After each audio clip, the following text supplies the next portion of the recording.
V roku 1967 som nastúpila do úlovu ako výtvarnička, hlavne pre netextilné odbory. Začala som s prútim, rôznymi prírodnými pletivami, kožou. Stretávala som sa počas svojho pôsobenia s mnohými ľuďmi zameranými na rôzne odbornosti, materiály a technológie spracovania výroby. S mnohými som potom spolupracovala, pre nich som tvorila a navrhovala. A v tom, v čom boli oni výnimoční, v spracovaní rôznych materiálov, som sa zase ja učila od nich. Môj výtvarný svet je imaginárny, ale súčasne veľmi reálny, pretože je spätý s tvorivým úsilím riešiť dizajn predmetov pre ľudí a s ľuďmi.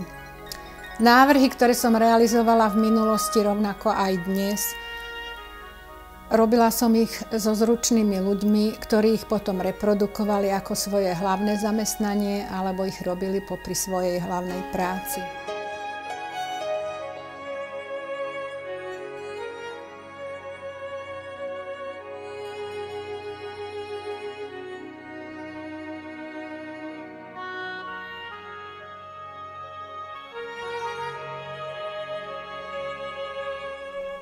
Zárodok môjho vzťahu k ľudovému umeniu a remeslu by som hľadala aj vo vnímaní okolitého sveta, keď som ako dieťa v minulom storočí vyrastala na Hore Hroni. A ja som ako dieťa často obzerala ženičky idúce zo stanice do mesta na jarmok, ako sú oblečené, čo nosia na chrbte. Stretávala som ich s takými košíkmi, ktoré mali na chrbte buď v plachtičke alebo voľne zavesené. A vždy ma zaujímalo, čo v tých košíkoch nosia. Vždy ma očarovali tieto košíky, najmä tie, ktoré boli robené zo štiepaného dreva. A tak som ako dieťa vnímala rozmanitosti tohoto čarovného sveta košíkov. Možno preto sa mi tak vrili do pamäti a som si ich obľúbila. Nosievali sa vtedy kroje. Boli tak krásne, že som si ich na celý život vrila do pamäti. Možno aj preto som sa potom vracala v priebehu svojej práce v úluve v určitých obdobiach k navrhovaniu odevov, pretože si myslím, že slovenský ľudový odev je tak nádherný. Hovoríva sa, že čo dedina, čo dolina, to iný odev.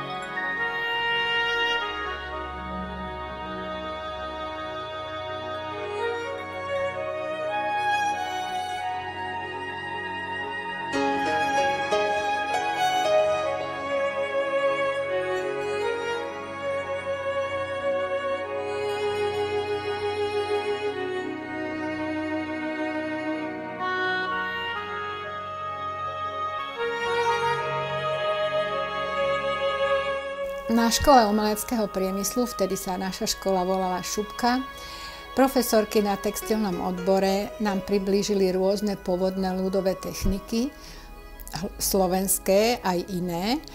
A vtedy sme prenikli aj do oblasti textilného, výtvarného umenia, tkaného, paličkovanej čipky, výšivky. Olga Štepaniková-Bujnáková a Božena Mancová, profesorky, ktoré vtedy viedli textilný odbor, pracovali predtým v úluve.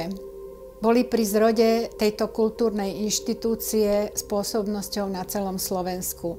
Počas štúdia nás viedli ku vzťahu, ku ľudovému umeniu a možno aj preto som sa rozhodla v budúcnosti po skončení školy pracovať v takomto odbore.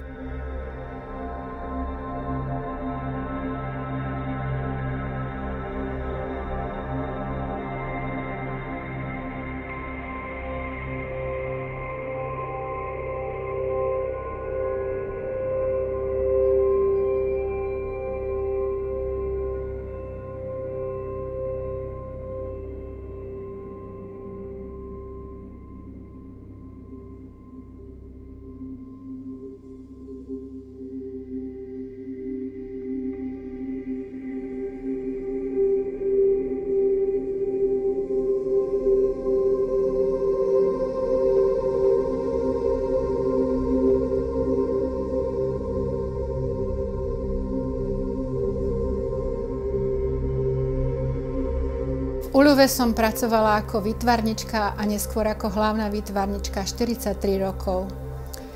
Je to dosť dlhá doba, aby sa oplatilo obzrieť, či moje a naše spoločné úsilie bolo zmysluplné a či naplnilo očakávania.